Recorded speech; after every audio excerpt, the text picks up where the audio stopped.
Utpal AMC में आपका स्वागत है। मैं हूं उत्पल चौधरी। आज हम बात करेंगे कितनी तरह की होती हैं कंपनियां स्टार्टअप शुरू कर रहे हैं, तो जानिए कौन सा फॉर्मेट है सबसे बेस्ट। ये बहुत से लोग नहीं जानते हैं। जो नई कंपनी शुरू कर रहे हैं वो कंसल्टेंट के पास जाते हैं, कंसल्टेंट उन्हें सही भी बताता है, कभी घुमा भी देता है और बहुत सारे कभी कभी पैसे भी मांग लेता है। तो वीडियो बनाने का मकसद मेरा है, अगर आप मुंबई शहर के अंदर हैं या कहीं भी शहर के अंदर हैं और नई कंपनी बनाना चाहते हैं तो आप हमारे से भी संपर्क कर सकते हैं। आप जो भी कंपनी बनाना चाहते हैं, कंपनी हम आपको कंप्लीट आपको बना के देंगे। डॉक्यूमेंट्स आपको प्रोवाइड करना है। तो किस तरह की स्टार्टअप के लिए कंपनी आपको बनानी है, आपको फाइनल करना है। अगर कुछ जानना चाहते हैं, पूछना चाहते हैं, तो मैं नंबर भी अपना दूंगा, ईमेल आईडी भी आपको दूंगा, तो वहाँ पे आप हमारे से संपर्क कर सकते हैं। अगर आप कोई बिजनेस या स्टार्टअप शुरू करना चाहते हैं तो सबसे पहले आपको बिजनेस को रजिस्टर कराना होगा। स्टार्टअप का नाम और ट्रेडमार्क रजिस्टर करा लेने के बाद बिजनेस को भी रजिस्टर करवाना ज़रूरी होता है। हालांकि बिजनेस रजिस्टर करवाने के बाद बात आते ही पहला सवाल उठता है कि किस टाइप के बिजनेस में रजिस्ट्रेशन कराएं, फर्म के तहत जाएं या कंपनी बनाएं। आप जानते हैं कि कितनी तरह से रजिस्टर कराए जा सकते हैं।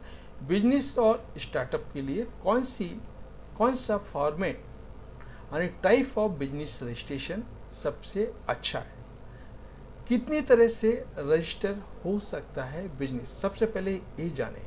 ये आपके लिए ज़रूरी है। क्यों? आप अगर नए हैं, नहीं जानते हैं, तो नॉलेज होना आपके लिए बहुत ज़रूरी है। बिजनेस को रजिस्टर कराने के लिए कई तरीके हो सकते हैं। हर तरह के बिजनेस की अपनी कुछ खासियत है और कुछ खामियां हैं। तो आइए जानते हैं इन सब के बारे में। तो पहला आता है सोल प्रोप्राइटरशिप। यह एक ऐसा बिजनेस होता है जिसका सिर्फ एक ही मालिक होता है। ये वह शख्स होता है जो इसे शुरू करता है। इस बिजनेस का सबसे बड़ा फायदा यह है कि सारा मुनाफा सिर्फ आपका होगा, लेकिन नुकसान भी यही है कि सारा नुकसान भी आपको ही झेलना होगा। इससे कोई चाहे तो अपने नाम से भी शुरू कर सकता है, जिसके पास पैसों की कोई दिक्कत नहीं है और जो हमेशा अकेला ही मालिक बने रहना चाहता है, उसके लिए ये सोल प्रोप्राइटरशिप बहुत अच्छा है। ऐसे बिजनेस को लोन लेने में दिक्कत होती है और विस्तार करना काफ़ी मुश्किल हो जाता है। इसे शुरू करना सबसे आसान होता है, लेकिन इसमें रिसोर्स और पूंजी सीमित रहती है। इसे शुरू करने के लिए ना तो किसी रजिस्ट्रेशन की ज़रूरत होती है, ना ही ऑडिट कराने की ज़रूरत होती है। सबसे बड़ा नुकसान ये है कि इस बिजनेस में नुकसान होता है तो उसकी निजी संपत्ति भी बिक सकती है। ये था हमारा प्रोप्राइटरशिप। दूसरा तरीका है कंपनी बनाने का पार्टनरशिप। इसमें एक से अधिक लोग पार्टनर बनकर बिजनेस करते हैं। इसे कम से कम 2 और अधिक से अधिक 20 लोग एक साथ मिलकर शुरू कर सकते हैं। सबकी अलग अलग पार्टनरशिप होती है जो पहले से तय होती है। इस फॉर्मेट में मुनाफा भी सब में बढ़ता है और नुकसान भी सभी को झेलना पड़ता है। इसे शुरू करने के लिए ना तो किसी रजिस्ट्रेशन की ज़रूरत होती है, ना ही ऑडिट कराने की ज़रूरत होती है। इस फॉर्मेट में नुकसान होने की सूरत में पार्टनर्स की निजी संपत्ति भी बेची जा सकती है। लेकिन हम यहाँ पे आपको ये बोलना चाहेंगे, अगर आप पार्टनर कंपनी बना रहे हैं तो आपका एक स्टैम्प पेपर पे टर्म्स कंडीशन फाइनल होगा, किस व्यक्ति का कितना % योगदान है कंपनी बनाने में। यानी सपोज आप 10 लाख रुपए से पूंजी से बिजनेस आप स्टार्ट कर रहे हैं, तो 20 लोग सपोज हैं, तो कौन सा आदमी कितना कितना पैसा डाल रहा है, उसी हिसाब से उसको प्रॉफिट में से लॉस मिलेगा, प्रॉफिट मिलेगा। और अगर कंपनी लॉस करती है तो उसको लॉस भी उसी परसेंटेज के हिसाब से होगा।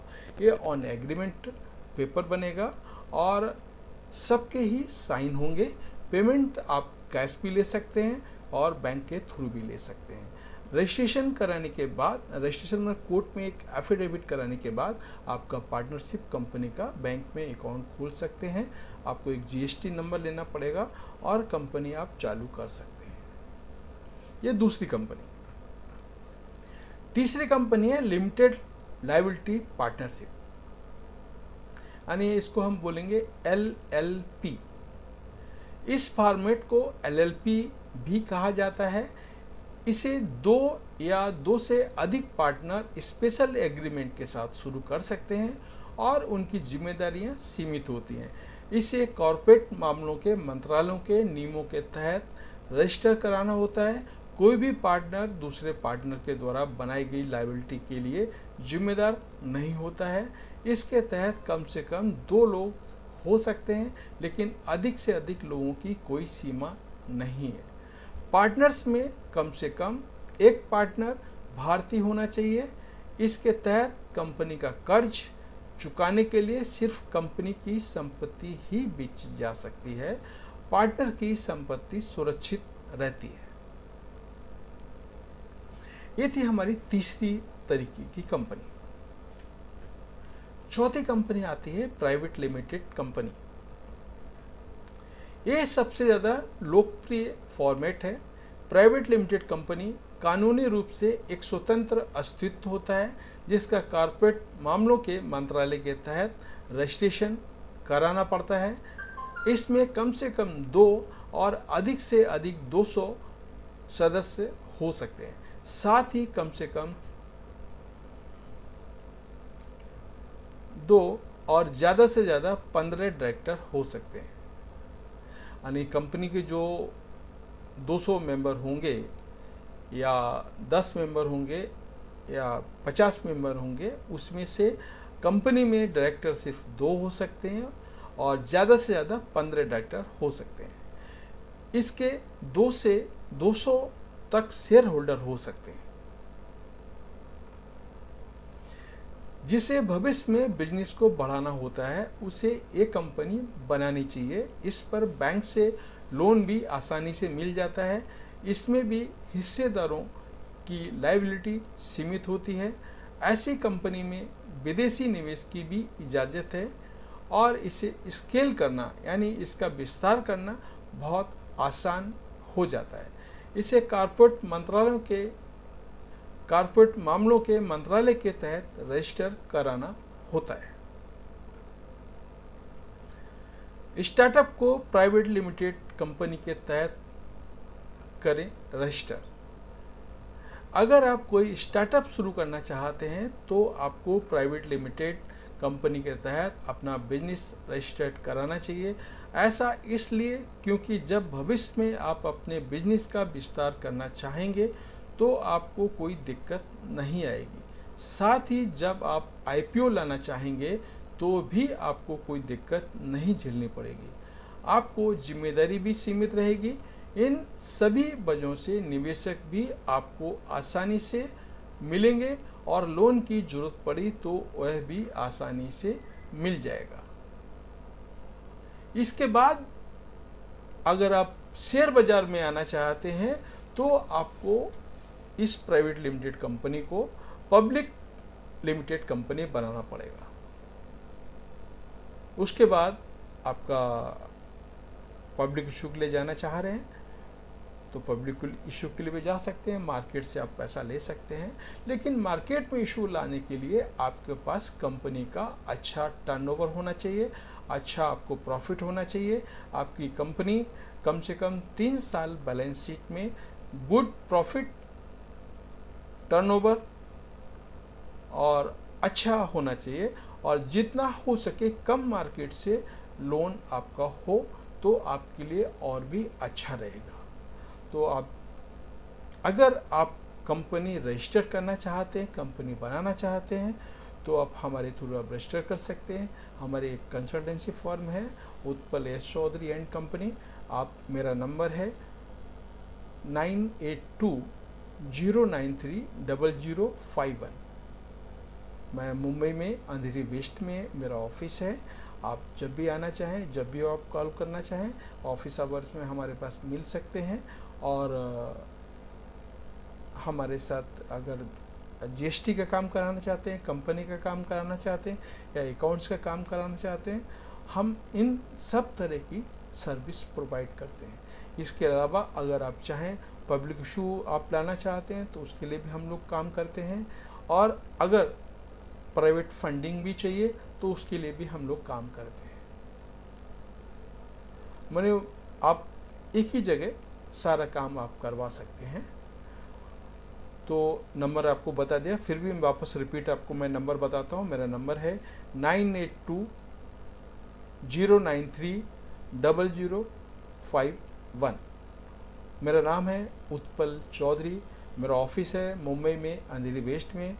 मेरा ईमेल आईडी है utpalschaudhary CHAUDHARY and company company@gmail.com। मैं इस डिटेल डिस्क्रिप्शन में भी डाल रहा हूँ, वहाँ से भी आप ले सकते हैं। तो कैसा लगा आपको मेरा वीडियो? अगर वीडियो मेरा अच्छा लगा हो तो हमारा चैनल को सब्सक्राइब करें और हमारा वीडियो जो है फैमिली और फ्रेंड में शेयर भी करें। और चैनल का जो बेल आइकन की घंटी है वो बजाना मत भूलें, कि अगर वो बजाएंगे तो हमारे जो आने वाले वीडियो हैं सबसे पहले आपको मिलेंगे। धन्यवाद।